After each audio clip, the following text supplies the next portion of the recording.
views expressed on this program are those of the hosts, guests, and callers, and are not necessarily those of this station, its management, or other advertisers.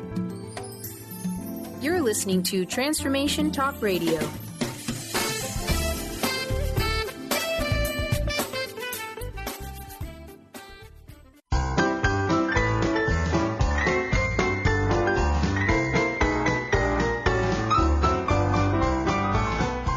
For something, a new way, a new understanding, a connection, some comfort. You've got questions, and Light on Living puts the spotlight on all the answers so you can shine. Lift and lighten the load of life's challenges and learn simple and easy ways to live a healthy, happy life. You'll gain insight and start to see things in a new way that motivates you. You're invited to hear new, see different, and feel more as Lisa shines the light on living.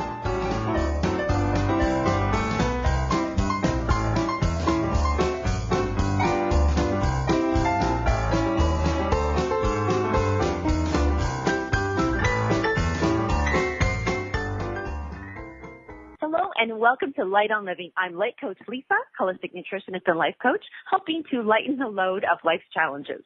Today we learn how to transform fear into freedom. And since even starting to read our guest, Leah Guy's book, I have realized how much hidden fear I actually have in my life, keeping me from my freedom. So I'm looking forward to today's show to helping all of you. Today, Leah Guy is going to share her belief that disconnection is the root of all fear, and fear is what keeps us stuck. The book I'm so happy to be reading is called The Fearless Path, and it offers profound insights and practical exercises for emotional healing and spiritual growth. My favorite is the Debunking the Myth of Letting Go, and how Leah explains how this approach creates more problems than it solves. Leah Guy is a down-to-earth health educator, author, and intuitive transpersonal healer, an inspirational speaker, yogi, and media personality. She folds in 20 years plus of energy healing, bodywork, and nutritional studies alongside an intuitive approach to wellness that creates a perspective and healing that is unique and transformative. So much good stuff going on here. She has overcome anxiety, sexual abuse, eating disorders, and addiction using the principles in her new book. And as I mentioned, it's The Fearless Path. Leah spent her life helping others find release and freedom from personal afflictions. And sharing just a little bit more about Leah, she has produced and hosted wellness programs, celebrity talk shows, commercials, and is on camera spokesperson for over 15 years. She's also a musician, an artist, and my favorite, a dog lover. Leah also owns a lifestyle media company, A Girl Named Guy Productions, and I love that because her last name's Guy. I'm so happy to have you here, Leah, and as we get to discuss all the goodies that are in your book, like I actually had to slow down reading it because there's so much in it that I had to transform. And so welcome to the show, Leah. Thank you. So great to be here. Thanks for having me. Yeah, terrific. Well, right away I open the book. And I read your very first line, and it says, "To all who suffer, yet find the courage to love." And I just thought that was so beautiful and so supportive. And I don't even know if anybody's ever asked you about that line, but what a cool line. Where like, to all who suffer, yet find the courage to love. Why did you write that line? It just kind of came to me because I realized we all suffer, but some of us shut down and others of us really muster the strength to continue and to keep our hearts open and to face the next day. And yet, even those that struggle to do that, without them realizing or not, they are still hanging on. And so the book is really for everyone. But I want to emphasize and encourage the people that are courageous enough to continue going, because it's tough sometimes. Life is tough. Yeah, I that's kind of, I feel like sometimes what I say to myself is, well, that's why I'm here. I'm here to experience stuff, so it can't be all easy, otherwise I'd just be gone. So, in the book, you've kind of had these little areas. Like it feels to me when I'm reading the book, it feels like a workshop for myself almost. Was that the plan? Because you do a lot of wonderful explaining. Oh, thank you. Well, I teach a lot of workshops, and writing a book for me was also overwhelming. So I figured the way I could do it that made sense for me was in a way that hopefully makes sense for other people. So the layout, I do get a lot of compliments about the layout because it's very straightforward. And although it's a spiritual and kind of self-help and, diving into some difficult issues, the layout and the exercises and the stories and the quotes, I think help break it up and make it palatable and easy to read and, easy for people to connect to. So I'm really grateful about that. And the publishers did a good job with that too. Oh, they really did. And you're right, because sometimes I was looking through and then I thought, oh, well, look, if I didn't want to, like you said, dive in and try to get it all, just take it all in or learn something, I can just read a quote. I can just read a little thing.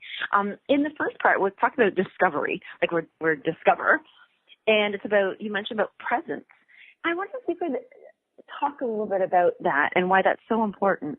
Well, I think presence it's becoming very, mindfulness and being present is becoming very popular and almost cliche these days. But it is one of the most important elements to healing, to starting to transform. We have to be honest and authentic and in the moment and in our bodies and in our real experience so that we can deal with what's actually going on. So many people are constantly living in the past, or they're always worried about what's going to happen in the future. And although that does sound cliche, there is a real bona fide truth to being in this moment. And what does this moment offer you? And in this moment, what am I thinking? And in this moment, what do I truly feel? Am I bringing the feelings from the past here?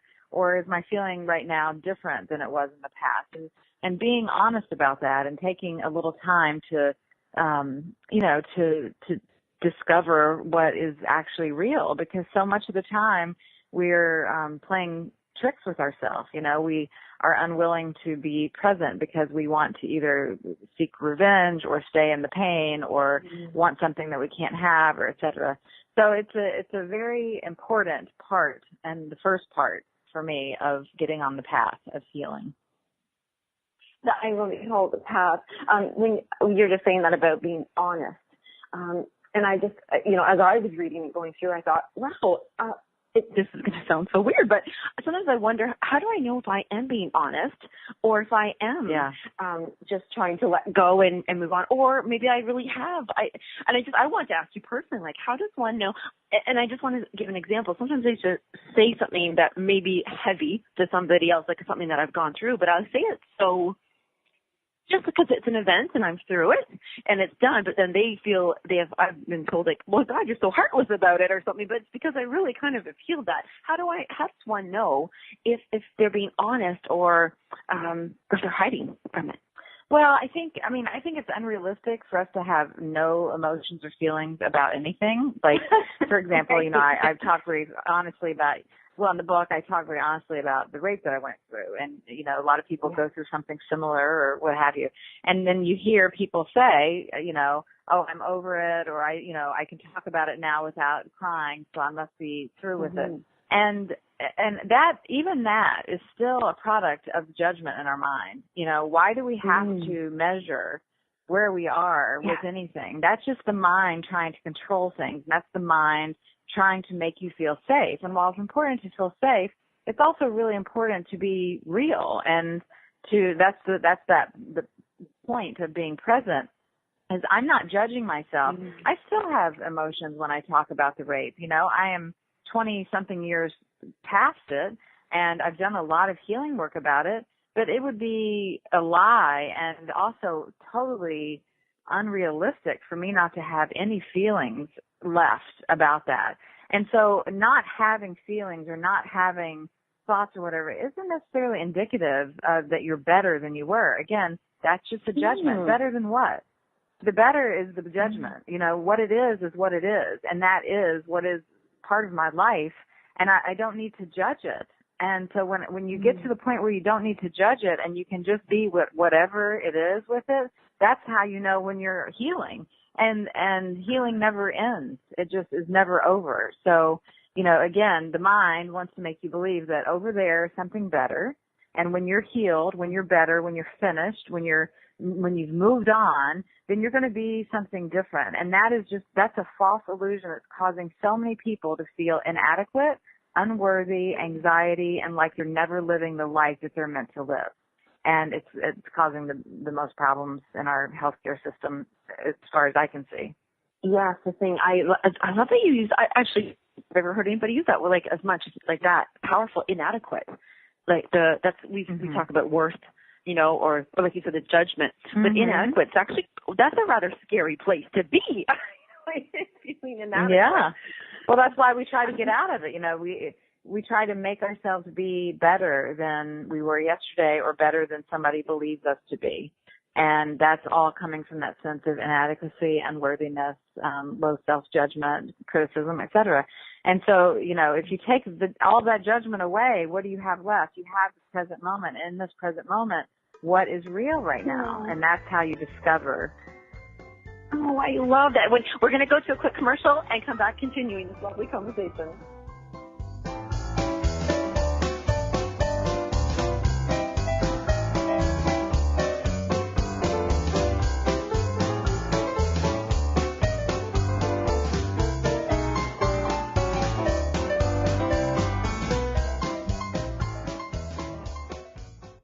The best of the holistic, spiritual, and conscious world.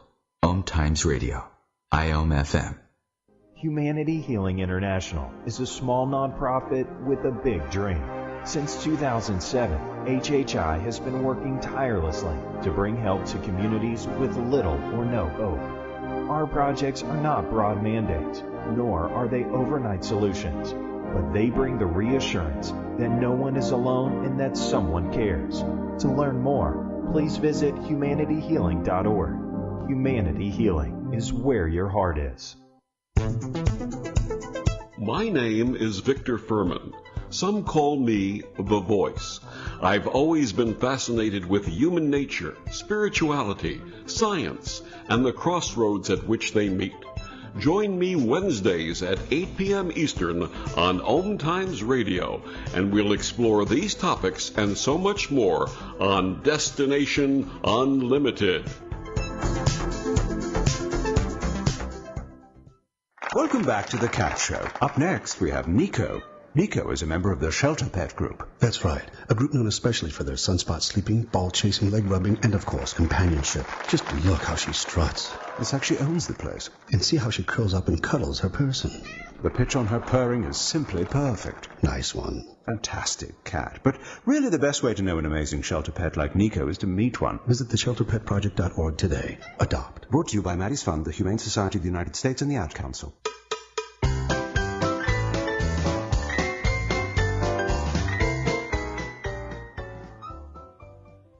Hello there, and we are back, and we're speaking with Leah Guy as her new book, The Fearless Path, has just come out. And Leah, I was reading that part, and that we talked about, the discover part of being present, and then you go into becoming or being awakened. And I was because you're such a yogi and do this in your life practice and teach this. What does that mean to be? How does one become what does it mean to be awakened, and how does that? Well, I think again we give a lot of huge amounts of credit to these terms, but really awakening. The section of my book that talks about awakening is it's the heart. It's being open and vulnerable and aware. And to get to this place, it really just requires the mindfulness, the presence, and also the willingness to keep our heart open and not to be strung around by addictions and bad relationships and living in a place that kind of keeps us our hearts closed off, our hearts and our self-expression. So it's really important as we become present that we start to become more aware, and in that awareness, then we slowly, just like the morning sunrise, we just slowly start to see life differently. We see our experiences differently. We see our inner world a little differently. And to me, that's what it is to awaken. It's a very organic process that's available to everyone. When you just mentioned about addiction and abusive relationships or harmful things like that, and then I was just thinking about that process of being the heart open, and is something something like an addiction or, being in a relationship that's not healthy, is that a distraction from opening our heart? Usually, yeah. I think, we're all, when we're struggling with our heart energy and keeping ourselves open, I use the heart as kind of the term. The heart's kind of the gateway, to full experiential living and communication between our soul and our earth body and so forth. And so when we're suffering and we want to kind of try to avoid the grief or avoid the pain, most people, many of us, that's when we turn to our vices. We don't want to deal with what the actual stressors are that's causing us to stay up all night. We don't want to deal with the pain of the grief and feel that gut-wrenching, awful torment. We don't want to deal, and so we go to food, we go to sex, we go to spending money, we go to porn, we go to whatever, alcohol and drugs. We go to whatever that can stimulate us again in a different way, so that we don't have the stimulus of the pain. And yeah. That was it. And just as you're talking about right now, so like the heart being that gateway to allow us to have the experiential living, you deal a lot with chakras. Your book is filled with beautiful, helpful things to help us understand what chakras are. And I wrote down that you wrote life experiences imprint energetic patterns into our chakras. Mm-hmm. And I thought that was really, I love that you said that. And I thought, I would love to hear that a little bit deeper from you. Mm-hmm. Well, it's pretty much, the chakras, as you know, and as a lot of people are learning and know, it's the energy system that kind of, that relates and governs part of our being, and also is the mirror of our experiences that we're having.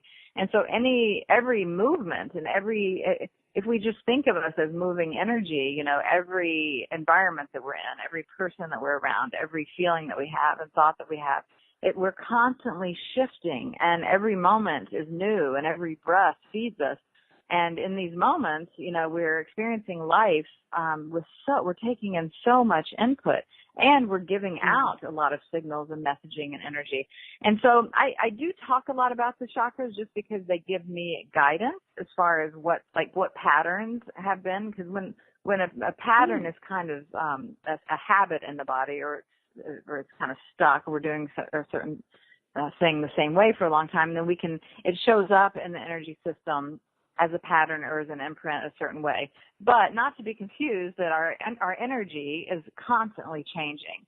And so I think there's a lot of misconception about energy and chakras out there, and people want their chakras to be healed. And, it's not just healing the chakra. It's not just opening a chakra and then you're all set. It's not like getting a B12 injection for the day or something like that. It's all relative to, how you're responding to life and how you're experiencing life and what kind of output and input that you're taking. So it is important. So it's like a gauge. Yes. And when you just said about that energy and how we're experiencing, so because I was dying to ask you about why letting go is harmful. I just love. I believe that too. So that's why I thought, I love that you wrote that. So why that? Let's debunk that myth right there. Why is letting go so harmful? Well, letting go is essentially like cutting off one of your appendages. It's like you get a scrape on your arm. Do you just cut off your arm? No, you take care of your arm. You actually give your arm more attention. You heal the scrape. You put ointments on it. You put bandages on it. You clean it. You give it time to rest. You keep things away from it. You baby it. You pamper it so that you can retain your arm, and so there's no infection. And that's when you have to cut it off. And so, I always give this example on shows because I think it's the best example for spiritual seekers, which I'm sure a lot of your audience are people that are in this realm. The claim that we are all one, the creative consciousness, the collective consciousness, that, one drop of water creates a wave, and that whole theory. Well, it doesn't even make sense if you believe that to try to let something go. On the other hand, you can't have it both ways. You're either connected to all things or you're not. And if you're not connected to it, then you're disconnecting yourself from the full experience of life. You're disconnecting yourself from your experience of your own soul, and you're disconnecting yourself from the experience that God or the earth, the universe, or whatever you want to call it, is given you to actually develop and evolve into the person that you are meant to be, and to have trust in that. That's trusting the collective consciousness. That's trusting the oneness. That's honoring the compassion and the empathy that we have the ability to experience. But if we're just trying to run away or cut someone off because they have, bad energy or whatever, no, we should actually open our hearts to them. And it doesn't mean we have to keep relating to them, but, how do we make space and room and help them shift? If we just keep cutting everyone out and cutting everything off, all we're doing is just fragmenting our life, and we can't be strong with a fragmented self. And again, it's causing such problems, from anxiety and dissociation to OCD to inability to have intimacy to, so many things. And overall just stress, So it's really important to me. Wholeness is about healing, and to get healed, just like that cut on the arm, we want to create a wholeness. At any means possible that we can go to create wholeness, that's the route to healing. In a weird way, you made me think how, if it's, let's just go with that analogy and say, let's not disconnect, let's not cut that off, let's not have a thing, then it's almost like saying to connect is impossible because we already always are connected. Like, so, you know what I mean? So it's even, it's, but to realize the mental the connection and is energetic to be thing present. That we try, we try to disconnect in our mind and our energy, and that's where the disconnection happens. And then it's like plugging in a wire into the wall, and only, there's 3 or 4 wires that are frayed, and the electricity is probably not going to work. It needs to be all the way it's supposed to be, together and on the same flow. Yeah. Right? I was the part you talked about empathy, your life story, very unique about emotions are universal and relatable no matter the specific affliction. One can identify a person to struggle with a varying degree of accuracy. And I love that part because I often, my dad used to always use the analogy when I was little. So I used to come to him crying and say, somebody doesn't want to talk to me or play with me because they said I don't understand their life. And my dad said, we don't all need to rob a bank to know what it feels like to be a thief. And I know that was almost like a negative thing, but he used such a strong thing. We can all relate because, like you said, it doesn't have to be a specific affliction. We can always have empathy with, as you said here, I love this, a struggle with a varying degree of accuracy. And that is so cool that you would connect with so many people and have empathy for people no matter what. I can, feel for you, and I don't have to have gone through the same things. Mm-hmm. Well, that's the language. That's the language of love, and when there's massive catastrophes to when there's a personal catastrophe in a friend or family, that's what connects us ultimately, and when we're not paying attention to that, or when we're disconnected from our heart, from our love, from our source, then that's when we have really struggle for empathy, and when people act out and also start having symptoms of stress and so forth. But that's, the way that I lay out the book also, it kind of goes by chakras, but really it goes by the main ways that we suffer. So, no matter what your story is, here's the symptoms and the way that we suffer around shame. And no matter what your story is, here's the symptoms, the way that we suffer around fear. And no matter what this person's story is, here's all the symptoms and the ways that we can suffer around guilt, and so forth and so on. So there's only, kind of a few blanket ways that we suffer the same. It's just our stories are different. That makes sense. I like that. Yeah, we all suffer the same. It's just the stories are different. What about guilt? I'm going to get your opinion on guilt. Is that a fear-based thing, or what? Is that, we're back to inadequacy? Well, it's actually lives kind of between fear and shame. But the tricky thing about guilt is that, just like shame, there's healthy guilt. Obviously, we need to have a guilty conscience so that we know when we do wrong. And just like with shame, we need to know when we've, gone across our moral boundaries, so that we know how to correct ourselves and how to treat other people. But the problem is that we also absorb a lot of guilt that is not ours. And so people trying to process, especially, guilt comes at a very young age. Whether you spilt the milk on the table or your parents are getting divorced and you feel like you're the problem, or somebody doesn't love you the way that you need and you feel like you've done something, like you're not good enough, or that if you hadn't had stayed out too late or whatever the thing is. I mean, we can make up all kinds of stories. But a lot of people suffer from guilt that they're just kind of absorbing by association. And like, for example, if I have parents that are alcoholics and then they made a mess of their life somehow, I love my parents. And actually, and then I'm on that one, we are going to go to commercial. I don't want that to cut you off in surprise. But when we come back, let's do that one. That one's okay. Good.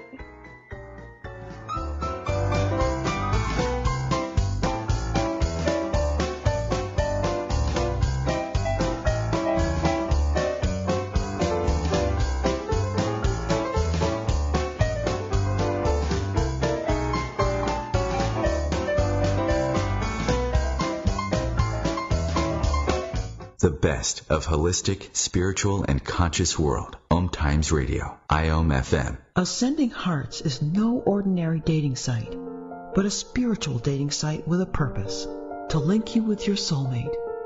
We engineer the serendipity so you can trust that you will attune with someone that has the same matching vibration as you. Ascending Hearts, the conscious dating site for the spiritually aware. Try Ascending Hearts for free. ascendinghearts.com. Grab a cup of tea or a glass of wine and tune in for Inspired Conversations with publisher Linda Joy on Tuesdays at 2 p.m. Eastern. Linda creates sacred space for leading female luminaries, empowering authors, heart-centered female entrepreneurs, coaches, and healers.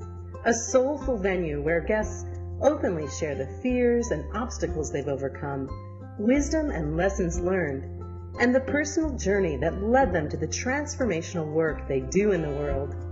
Inspired Conversations to empower you on your path to authentic, soulful living. So I'm a cat, and I just moved in with this new human, and she's got this little toy she's always playing with, all day long. Tap, tap, tap, tap, bloop, bloop. She can't put it down.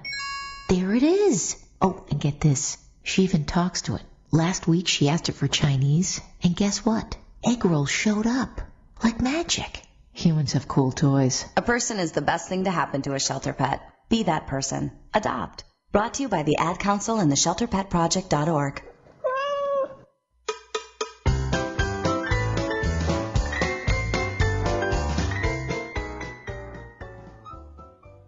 We're back, and we're speaking with Leah Guy, and we left off about with talking about guilt and shame, and you mentioned about how we can absorb emotions and stuff, and you had a story about you were going to say about your parents.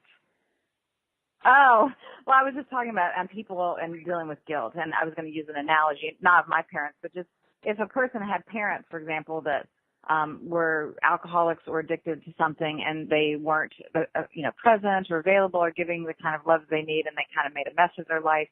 It's very easy for the child growing up to feel guilty by association, to feel like they're going to become like that they are the same kind of person as their example was, or what have you. And so, people are carrying a lot of guilt from their childhood and from their experiences and so forth that it's not even there. So guilt is a really hefty one to process, because guilt is what weighs down our passion. It weighs down our creativity, our intimacy, our connection to other people. How can I have, really wonderful, healthy, strong connection to someone if I'm always feeling guilty, like, I'm going to mess something up, or, the things are my fault. It's my fault if someone's not happy or that things aren't going great. So it's a big one. How do we, okay, so I'm imagining I'm just this person here, and I've absorbed so many different things, and it's preventing me from my freedom, right? So how does one, is the word clearing then? Because I don't want to let it go, all right?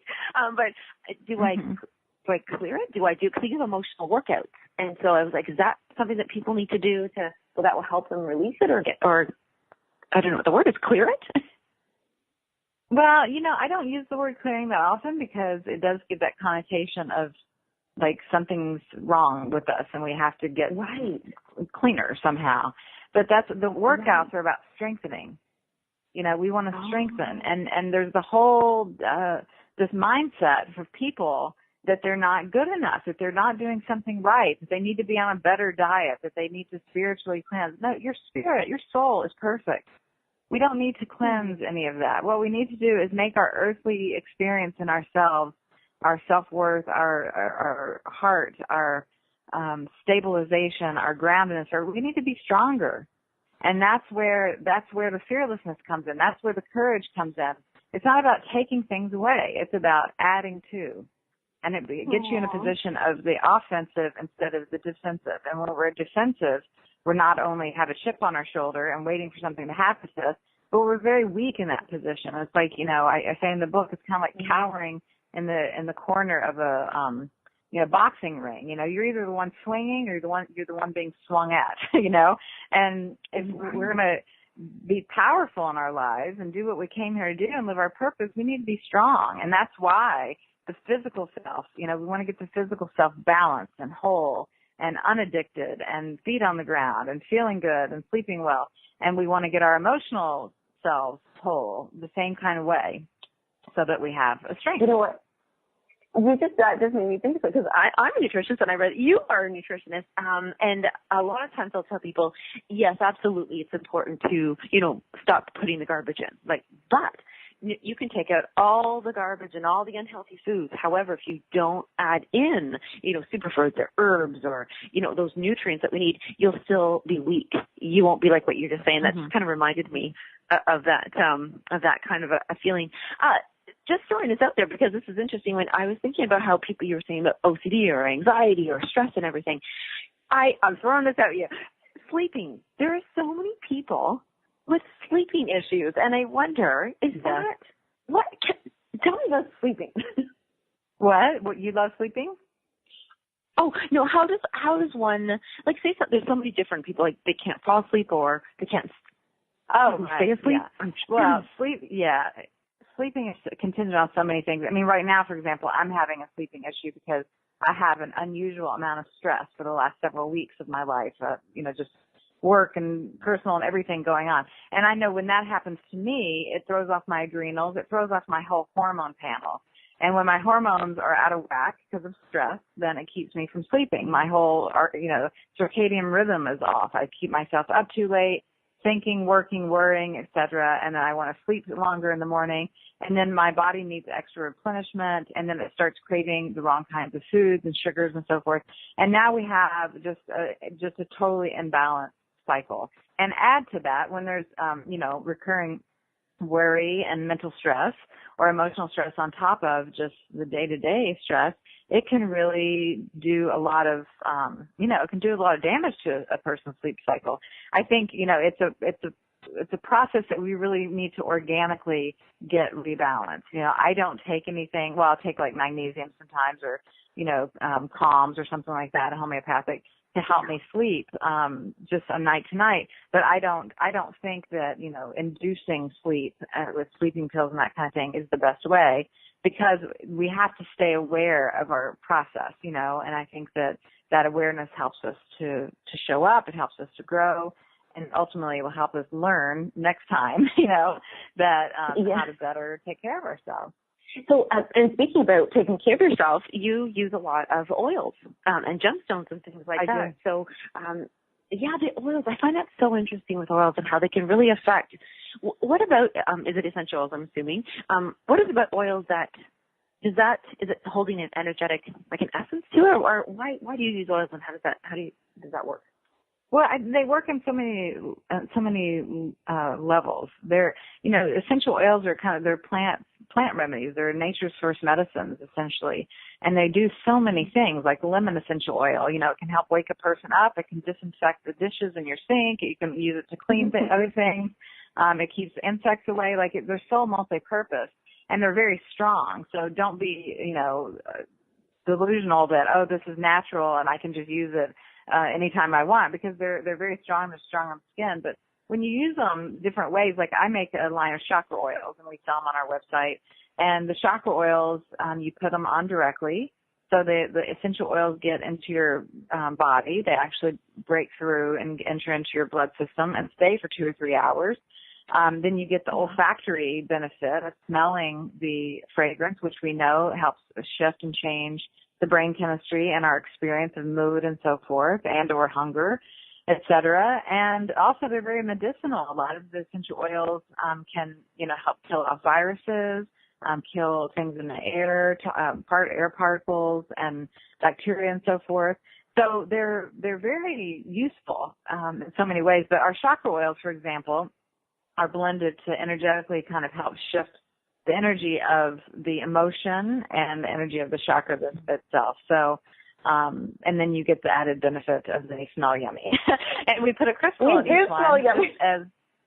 We put a crystal in to just amplify the energy. Crystals are very subtle, nature's subtle energy, and I tell people think of them like flowers or like plants.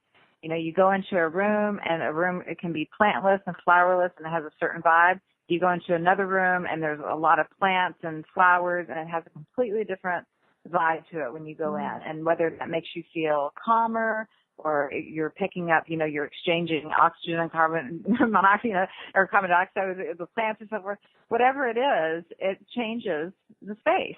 And crystals are the same thing. So is grass and dirt and all natural elements, So that's why I use them.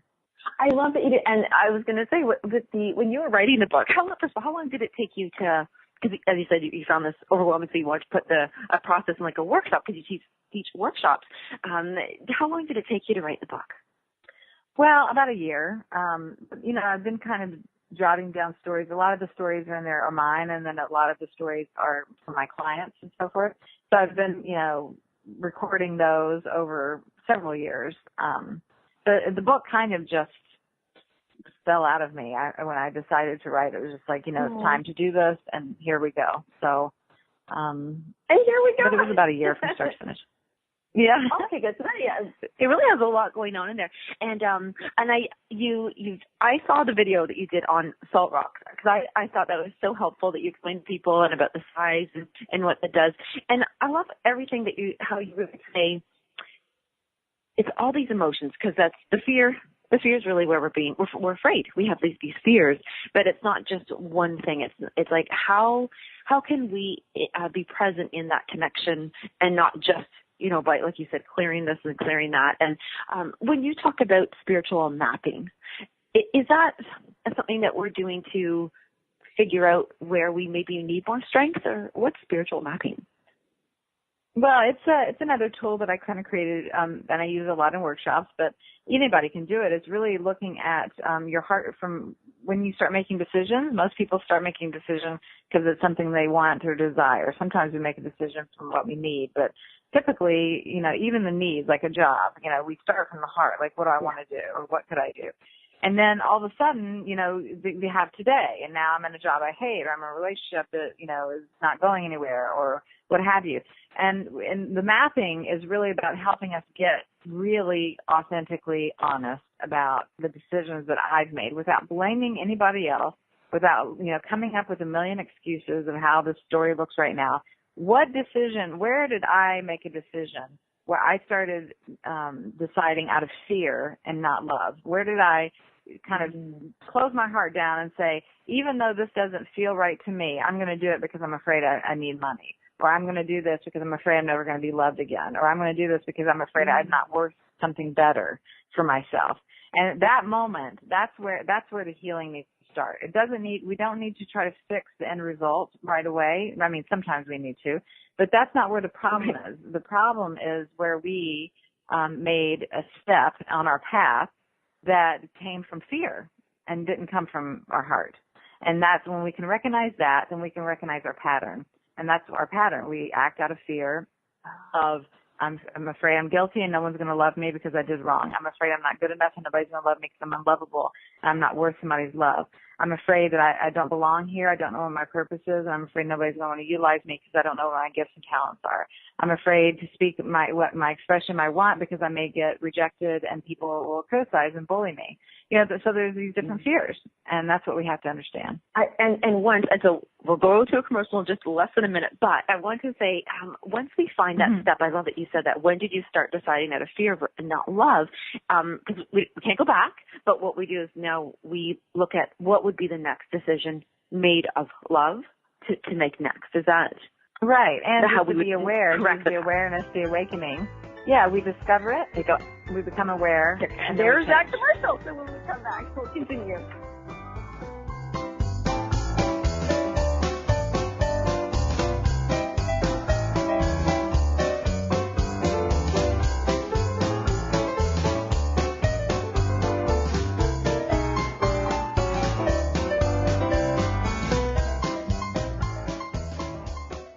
Connecting you with the best of the conscious minds in the world. Om Times Radio. IOM FM. Host your show on IOM FM, the radio network of Om Times Media, one of the more recognized brand names in the conscious community, and is backed by the extensive marketing reach of Om Times. Hosting a show on IOM FM immediately connects you with our extensive dedicated community. More than 24 million Americans have an autoimmune disorder, and that number continues to grow. I'm Sharon Saylor, and I'm one of those 24 million. To put that number in perspective, cancer affects about 9 million and heart disease up to 22 million. That's why I've brought together top experts and those thriving regardless of their diagnosis to bring you the latest, most up-to-date information. Join me, Sharon Saylor, Friday night, 7 p.m. Eastern, for the Autoimmune Hour on Life Interrupted Radio to find out how to live your life uninterrupted. Me, a cat, moving in with a new human.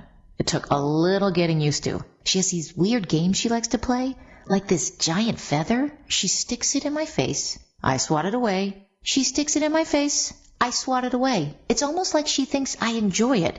But seeing how much fun she gets out of it, well, I guess it makes it all worth it. Humans. A person is the best thing to happen to a shelter pet. Be that person. Adopt. Brought to you by the Ad Council and the shelterpetproject.org.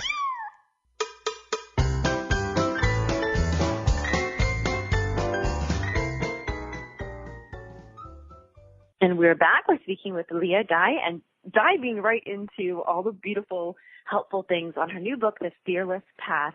And we just left off when we were talking about, I love that you said the healing starts actually from that awareness. And what I was looking for, I guess, for my own answer of saying, okay, so if I've now become aware and I'm present that this decision that sort of the path I've been on is coming from a decision I made out of fear, not love.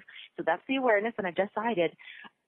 And then I was going to say, now what do I do to not correct it because there's nothing wrong with it, but how do I get myself back on this loving path?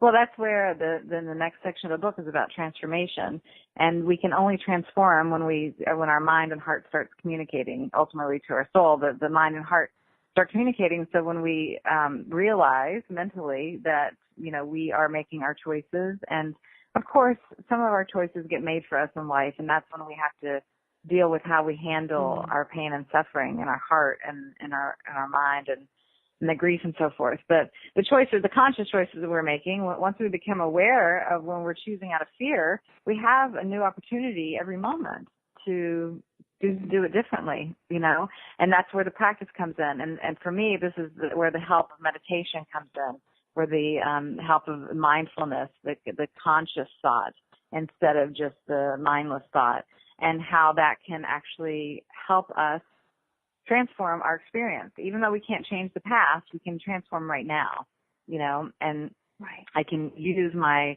mind to work with my emotional bodies and allow what is real to be and get back and connect it into my heart center to make choices that actually work for me, that actually will help me evolve and grow to meet my soul. And that's, I think, the purpose of our life. Oh my goodness, you just said meet my soul. I love that you said that. I was going to ask you, I want to bring up the CD that you have, the guided chakra meditation, but when you said about when your mind communicates or connects and meets with your heart there, in your opinion, when I when you think of the word intuition and what that is, can your mind have intuition, or is that just more of a heart thing? Does your heart have, what part of us has intuition? Yeah, the intuition. Well, it's tricky because the intuitive mind we think of around our actual brain area, our third eye area. But it's our whole being. We use all of our senses in intuition. Yes, some people hear, some people see, some people taste, some people feel. They're psychic or intuitive kind of abilities, but in truth, we're using all of our receptors to take in information, to feel, and to sense. And again, it's when our heart is closed, we can't really translate the messages from our higher consciousness. We can't, we can't understand or trust how to follow that. And when our mind is so full, or when our mind is trying to run us and control us, then it's not open enough to allow that information to flow through. So we really need our mind and our heart open.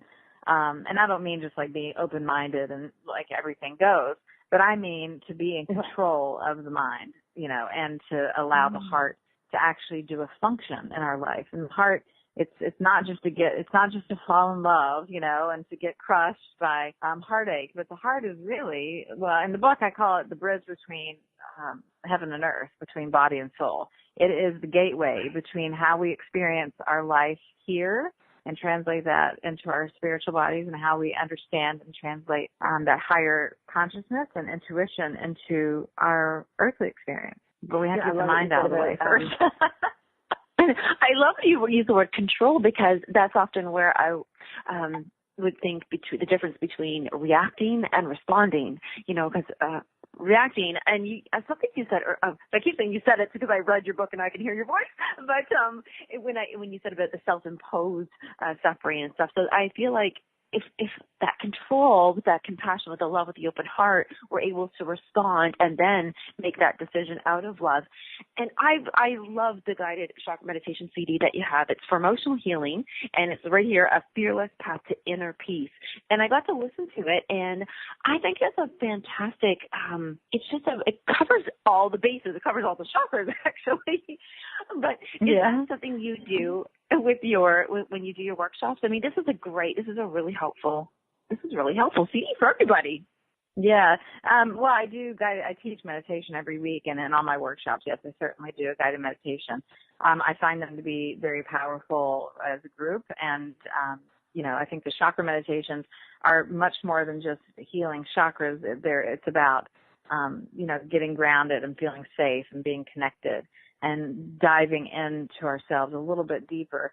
And to tell you the truth, I wrote the script for the chakra meditation, the words that I wanted to say. But with the musicians, we did not, and I didn't, even though I had a script, I didn't rehearse at all. I went into the studio. There were two musicians, very spiritually, connected kind of people. And I told them, within 30 seconds or less, here's what I want the CD to be about, and here's how I want it to flow. And we recorded that CD in one take. That's a live recording. There was no mixing. There was no anything. And there was no direction or notes or anything. They listened to me and were guided by the meditation, and I listened to them and was moved by the music. And we just played together, and we had kind of like a cosmic experience together, and we just ended together, and we started together, and it was beautiful. It was a beautiful experience, and I think that comes across. The CD is a little bit different than some of these really overly produced, which those aren't bad, but just this was a little bit different. It's very organic, and I think that's why I kind of fell in love with it, because I was listening to it, I thought, wow, like I don't have to be in this, okay, I got to get ready and really be, it was just I just connected with it so easily and so well. And I felt like each part of me was getting a little bit of love. As you said, it is a guided meditation. So you are helping the listener to feel it, but then put that a presence and awareness on each chakra and each thing. And I love that there's those the statements, like the affirmation, like a I am here, or breathing in, breathing out, and it really helps people with that. And we're going to end up having to wrap up soon, but we still have 5 minutes, and we can squeeze a lot in. I want people to hear, first of all, how to get in touch with you, how to buy your book, how to do that.